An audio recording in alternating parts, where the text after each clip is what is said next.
नमस्कार दोस्तों, स्वागत है आप सभी का हमारे यूट्यूब चैनल ऑब्जेक्टिव सेंटर पर। इस वीडियो हम लोग देखने वाले हैं जो हमारे सेकेंड लैब थर्मोडायनेमिक्स का ऑब्जेक्टिव क्वेश्चन चल रहा था, उसी को हम लोग आगे बढ़ाते हैं। 151 नंबर का क्वेश्चन है। An inventor state that the new engine be invented rejects 30% of the heat it absorb from the reservoir while the temperature of the source and the sink are maintained at 500 Kelvin and 200 Kelvin respectively. His engine is equivalent to।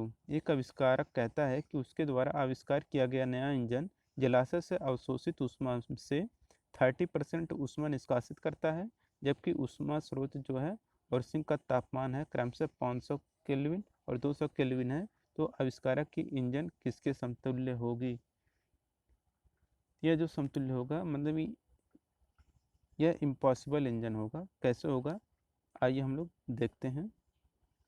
देखिए यहाँ पे दिया है कि engine के लिए दिया है जो हायर टेम्परेचर दिया है 500 केल्विन और टीएल दिया है आपका 200 केल्विन। तो क्या करेंगे हम लोग इससे दक्षता निकालेंगे। कार्नोट साइकिल की दक्षता पहले निकालेंगे। तो कार्नोट साइकिल की दक्षता आपका आ गया 0.6%, यानी कि 60% आ जाएगा। 60% आपका दक्षता आएगा। और कह रहे हैं कि जो हीट एडिशन है वह आपको 1 किलोवाट है और जो हीट रिजेक्शन है 0.3 किलोवाट है। तो इससे हम लोग अगर निकालते हैं इन अगर दक्षता निकालें तो क्या होता है, जितना हीट रिजेक्ट मतलब आपका यही तो होगा वर्क डन, क्या होगा Q A minus Q R बटे हीट एडिशन। इससे निकालेंगे तो दक्षता 0.7 आ गया। अब देखिए जो कार आपको पता हो कि जो कार्नोट साइकिल की दक्षता होती है यह सबसे अधिक मानी जाती है। अगर यह 60% आ गया, लेकिन जो आदमी ने बनाया है उसकी दक्षता बोल रहा है यह 0.7 है, यानी कि आपका 70%। भाई कार्नोट इंजन से ज़्यादा तो इफिशियंसी हो नहीं सकता है, क्योंकि यह आपका स्टैंडर्ड होता है। तो आपका यह क्या है, इंजन संभव ही नहीं है। अगर यह जो ये जो इंजन है, अगर यह आपका 0.6 ये जो दिया है इससे अगर कम रहता है, यानी कि 60% से दक्षता कम होती तो इंजन पॉसिबल रहता है, लेकिन 60% से ज़्यादा आपका पॉसिबल नहीं है। यहाँ पे आपका हो जाएगा कि यह संभव ही नहीं है। यह इंजन संभव नहीं है क्योंकि वास्तविक इंजन की दक्षता कार्नोट इंजन की दक्षता से अधिक है, जो कि असंभव है। 152 नंबर क्वेश्चन है। The first Carnot engine work under temperature between T1 and T2। The second Carnot engine work under T2 and T3। Which of the following is true for the above mentioned Carnot engine for same work output. तो देखिए जब work done same रहता है तो आपका क्या प्राप्त होता है, वर्क डन जब सेम हो यानी कि W1 इक्वल टू W2 हो, तो आपका क्या होता है कि जो मिडिल टेम्परेचर होता है वह आपका T1 और T3 इन दोनों के योग का आधा होता है। तब देखिए आगे क्या है, ये बोल रहा है क्या होगा। तो देखिए यहाँ पे T2 इक्वल टू क्या हो जाएगा, कौन सा दिख रहा है यहाँ पे, देखिए इसको सॉल्व करेंगे तो क्या करेंगे हम लोग T2 एक तरफ कर लेंगे ये जो दिया है। तो आपका क्या आ जाएगा T2 equal to T1 plus T3 आ जाएगा। तो इससे हम लोग T2 का मान निकालेंगे, क्या आ गया T1 प्लस T3/2, यानी कि आपका ऑप्शन नंबर बी दिख रहा है। तो ऑप्शन नंबर बी सही हो जाएगा।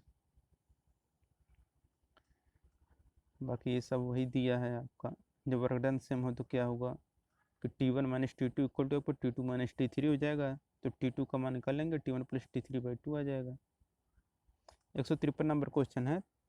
आइसोथर्मल और आइडियाबैटिक प्रोसेस कब आइडेंटिकल होते हैं, मतलब कब समानता दर्शाते हैं।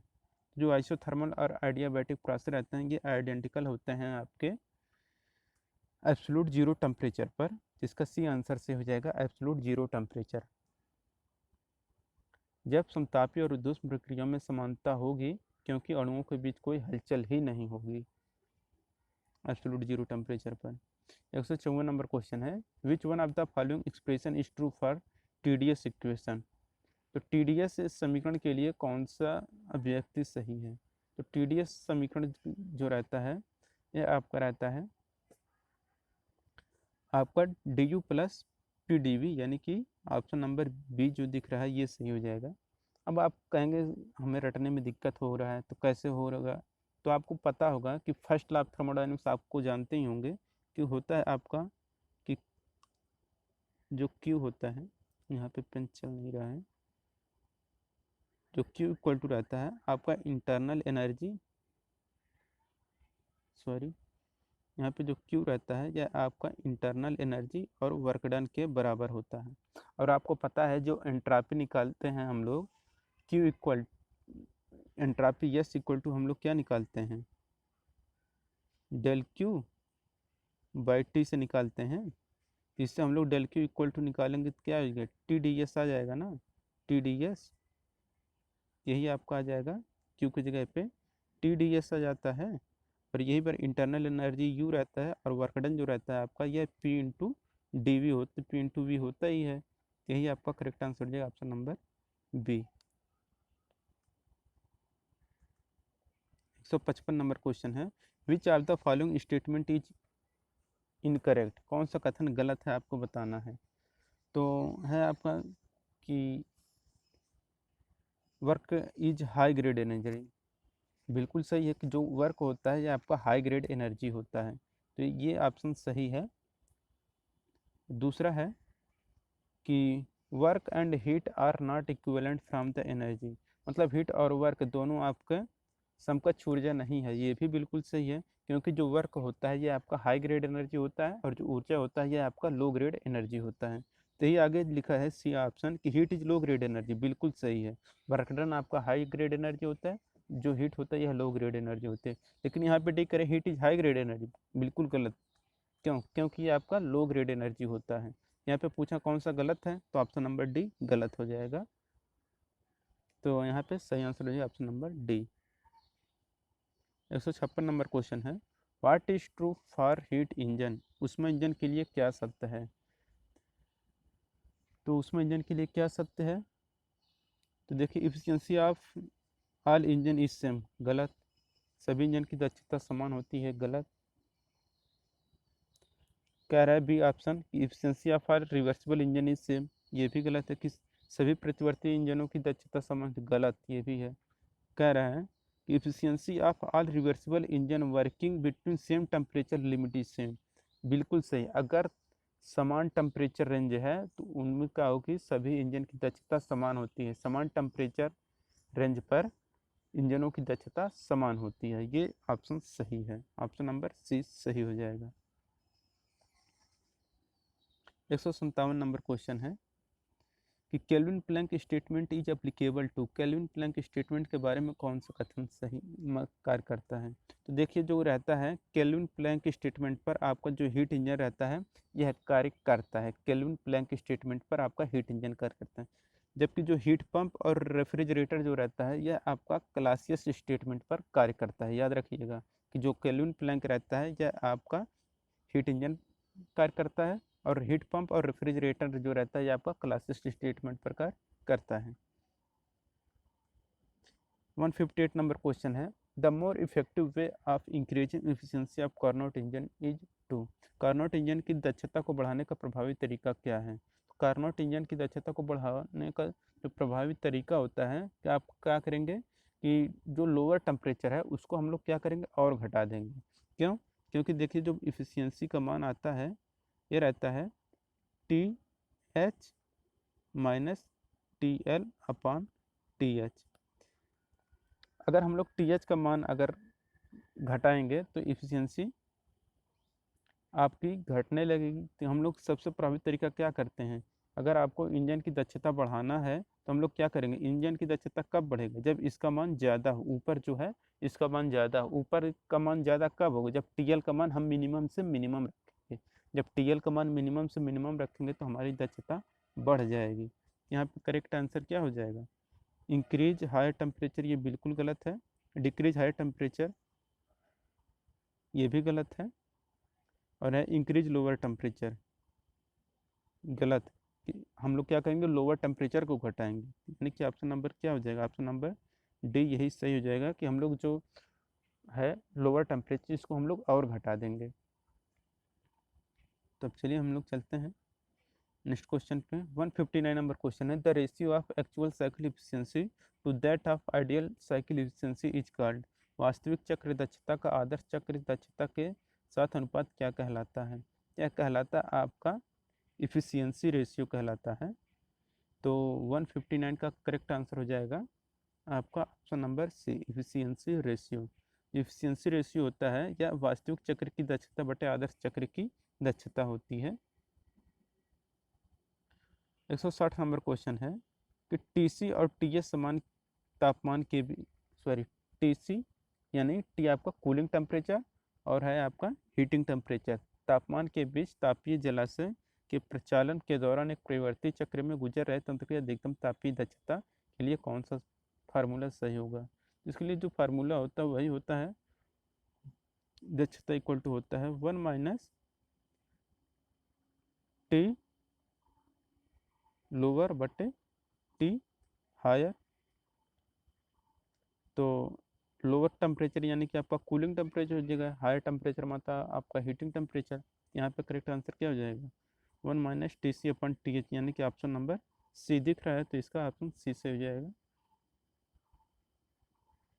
161 नंबर क्वेश्चन है Kelvin Planck law deals with, तो केल्विन प्लैंक स्टेटमेंट किससे संबंधित है आपको बताना है। तो केल्विन प्लैंक स्टेटमेंट जो रहता है ये बताता है आपका conversion of heat into work, यानी कि ऊष्मा का कार्य में परिवर्तन। तो ऑप्शन नंबर सी हो जाएगा, ये संरक्षण नहीं रहेगा, ये आपका क्या रहेगा, आपका परिवर्तन। परिवर्तन आप लोग समझ जाइएगा, परिवर्तन, ऊष्मा का कार्य में परिवर्तन, यह आपका केल्विन प्लैंक लॉ रहता है।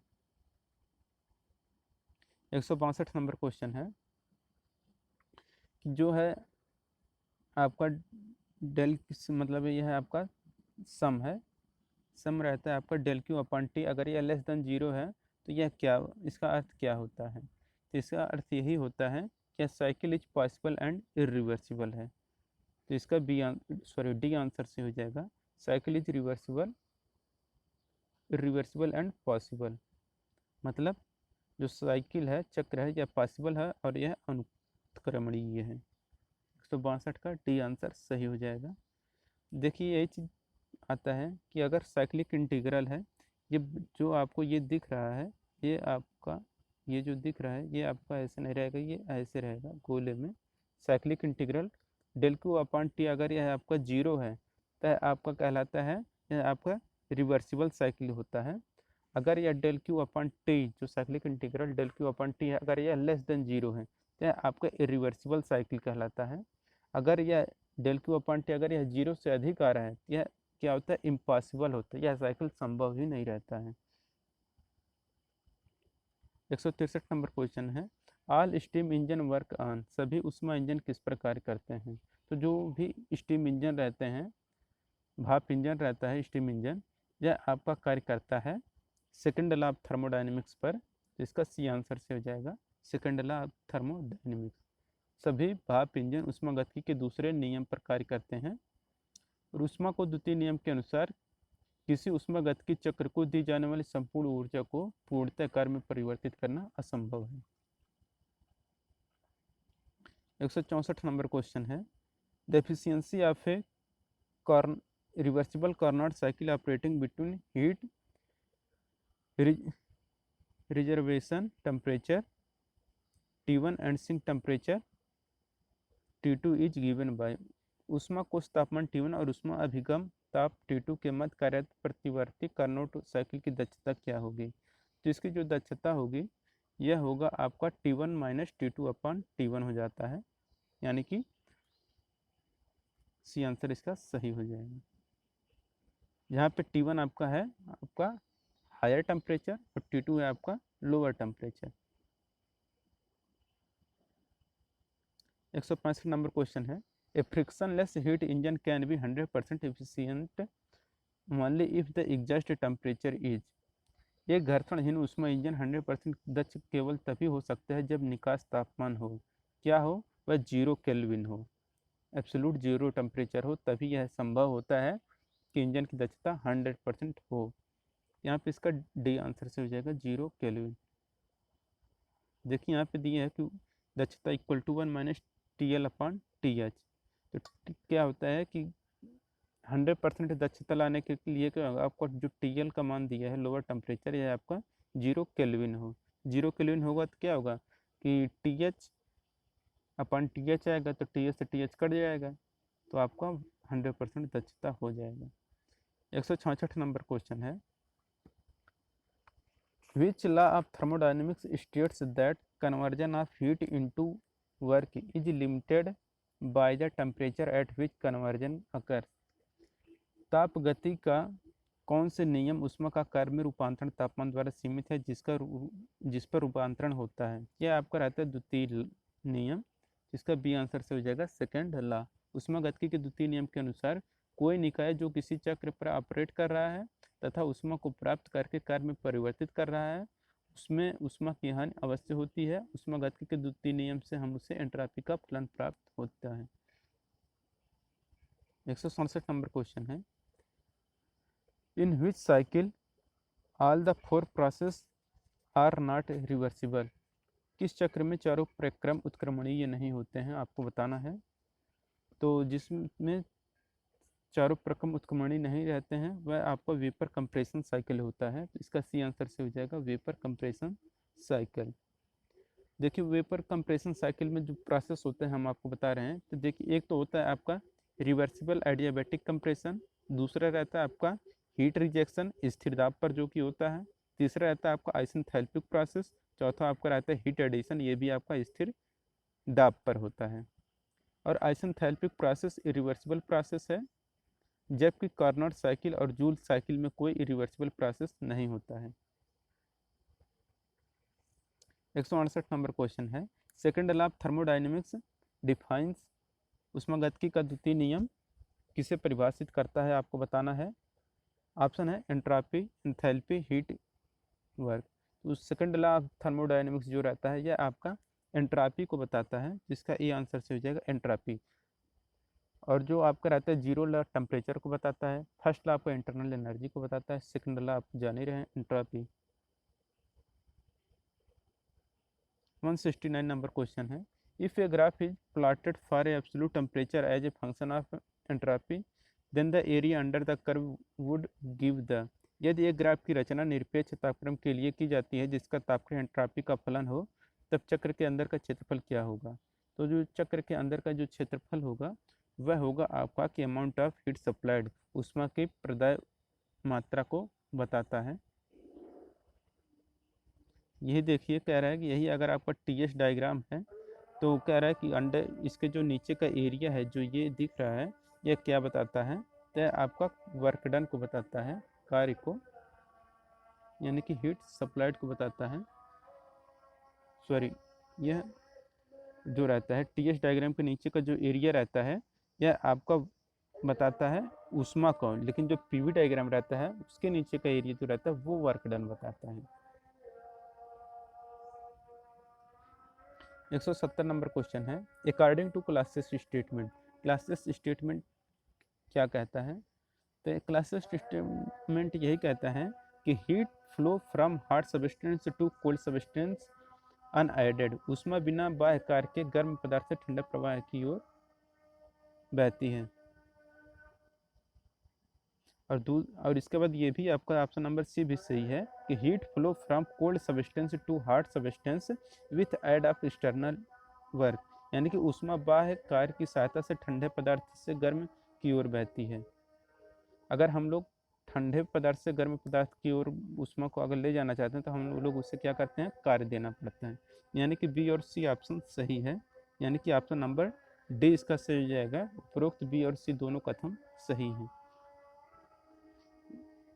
171 नंबर का क्वेश्चन है कि change in enthalpy of a system is equal to heat transfer under following condition. किसी निकाय की एंथैल्पी में परिवर्तन किन परिस्थितियों में हुई ऊष्मा स्थानांतरण के बराबर होगा?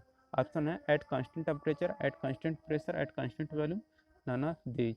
तो किसी निकाय की जो एंथैल्पी में परिवर्तन होता है इस परिस्थिति में हुई ऊष्मा स्थानांतरण जो बराबर होता है, यह बराबर होता है आपका एट कांस्टेंट प्रेशर पर होता है। कांस्टेंट प्रेशर पर यह आपका बराबर होता है। 172 नंबर क्वेश्चन है कि जो रिलेशन है del Q upon T D S equal to del Q upon T, यह सबसे अच्छा कब किस स्थिति में कार्य करता है? यह कार्य करता है आपका रिवर्सिबल प्रोसेस के लिए केवल, तो इसका ये आंसर से हो जाएगा reversible process only. 173 number question है, for any reversible process the change in entropy of the system and its surrounding is. तो किसी प्रतिक्रमण प्रक्रम में तंत्र तथा इसके परिवेश की एंट्रोपी में परिवर्तन होता है। ऑप्शन है नेगेटिव, जीरो, पॉजिटिव, इनफाइनाइट। तो किसी रिवर्सिबल प्रोसेस में जो सिस्टम तथा इसके जो है सराउंडिंग के बीच के जो एंट्रोपी में परिवर्तन होता है यह आपका शून्य होता है। रिवर्सिबल प्रोसेस के लिए बता रहे हैं, क्योंकि इसमें घर्षण होता ही नहीं है। तो घर्षण नहीं होता तो मतलब आपका जीरो हो जाएगा एंट्रोपी में परिवर्तन। तो इसका बी आंसर सही हो जाएगा। आइसेंट्रोपिक फ्लो इज, सम एंट्रोपिक प्रवाह क्या है? तो सम एंट्रोपिक प्रवाह होता है आपका रिवर्सिबल एडियाबैटिक को हम लोग आइसेंट्रोपिक प्रोसेस भी बोलते हैं। तो आपका बी आंसर सही हो जाएगा। देखिए रुद्धोष्म यानी कि आइसेंट्रोपिक प्रोसेस का ऐसी प्रक्रिया जिसमें ऊष्मा प्रोसेस के दौरान ऊष्मा का स्थानांतरण शून्य होता है, रुद्धोष्म प्रक्रिया कहलाती है। मतलब उसमें हम लोग हीट न तो लेते हैं ना ही हीट देते हैं, तो आपका रुद्धोष्म प्रक्रम कहलाता है। इसमें केवल कार्य का स्थानांतरण होता है, केवल कार्य का स्थान। आइसेंथैल्पिक तथा आइसेंट्रोपिक प्रक्रिया दोनों ही रुद्धोष्म प्रक्रम है। देखिए रुद्धोष्म क्या है, इसमें आपका चेंज इन हीट आपका जीरो होता है। जो आपका रहता है एंट्रोपी स्थिर, एक होता है एंथैल्पी स्थिर। एंट्रोपी स्थिर में आपका जीरो हो जाता है, हीट एडिशन डेल क्यू जो है आपका जीरो हो जाएगा, वर्क डन जीरो नहीं होगा और फ्रिक्शन भी जीरो रहता है। लेकिन क्या होता है एंथैल्पी स्थिर वाले में आपका फ्रिक्शन जीरो नहीं होता है। बस 175 नंबर क्वेश्चन है, which thermodynamics law predicts correctly the degree of completion of chemical reaction. निम्न में से कौन सा नियम उष्मागतिकी नियम के रासायनिक प्रक्रिया को पूरा होने की कोट को सही ढंग से दर्शाता है? तो ये जो रहता है यह बताता है सेकंड लॉ। तो उष्मागतिकी का द्वितीय नियम रासायनिक प्रक्रिया के पूरा होने की कोट को सही प्रकार से दर्शाता है। उष्मागतिकी का द्वितीय नियम एंट्रोपी को परिभाषित करता है और उष्मा इंजन, रेफ्रिजरेटर आज इसी नियम पर कार्य करते हैं। 176 नंबर क्वेश्चन है, heat always flow from a body at a higher temperature to a body at a lower temperature, it statement is known as. यह स्टेटमेंट कौन सा है कि उस ऊष्मा हमेशा उच्च तापमान वाले पिंड से निम्न तापमान वाले पिंड की तरफ बहता है। यह नियम जो रहता है यह सेकंड लॉ ऑफ थर्मोडायनेमिक्स का रहता है। इसका बी आंसर से हो जाएगा। 177 नंबर क्वेश्चन है, the enthalpy of a substance is defined as. एक पदार्थ के एंथैल्पी को किस प्रकार परिभाषित किया जाता है? तो यह जो परिभाषित किया जाता है यह रहता है H equal to U plus P V से हम लोग डिनोट करते हैं, यह फार्मूला होता है। 178 नंबर क्वेश्चन है, heat transfer take place according to. ऊष्मा का स्थानांतरण किस नियम के अनुसार होता है आपको बताना है। तो जो ऊष्मा का स्थानांतरण होता है यह सेकंड लॉ ऑफ थर्मोडायनेमिक्स के द्वारा होता है। तो इसका सी आंसर से हो जाएगा second law of thermodynamics. 179 number question है, which law of thermodynamics defines entropy. उष्मागतिकी कौन सा नहीं एंट्रोपी को परिभाषित करता है? तो उष्मागतिकी का जो द्वितीय एंट्रोपी को बताता है यह रहता है आपका सेकंड लॉ। इसका सी आंसर से हो जाएगा सेकंड लॉ। जो जीरो लॉ है ये आपका रहता है टेम्परेचर को, फर्स्ट लॉ है आपका इंटरनल एनर्जी को, सेकंड लॉ है आपका एंट्रोपी को बताता है। अब क्या होगा कि नेक्स्ट वीडियो जो आएगा वो हमारा रहेगा एंट्रोपी पर रहेगा। अब आप लोग बता दिए कि एंट्रोपी शायद हमने पढ़ाया नहीं है। अगर आप लोग कमेंट करेंगे तो हम आपको थ्योरी पढ़ा देंगे, फिर ऑब्जेक्टिव शुरू करेंगे आप एंट्रोपी का। नहीं तो अगर बोलेंगे तो हम लोग डायरेक्ट एंट्रोपी पर ऑब्जेक्टिव क्वेश्चन पढ़ेंगे। जैसा भी होगा आप लोग कमेंट बॉक्स में बताइएगा हमें, ठीक। अब मिलते हैं नेक्स्ट वीडियो के साथ। अगर वीडियो आपको अच्छा लगा होगा तो वीडियो को लाइक करिए, अपने दोस्तों के साथ शेयर करिए। Thank you.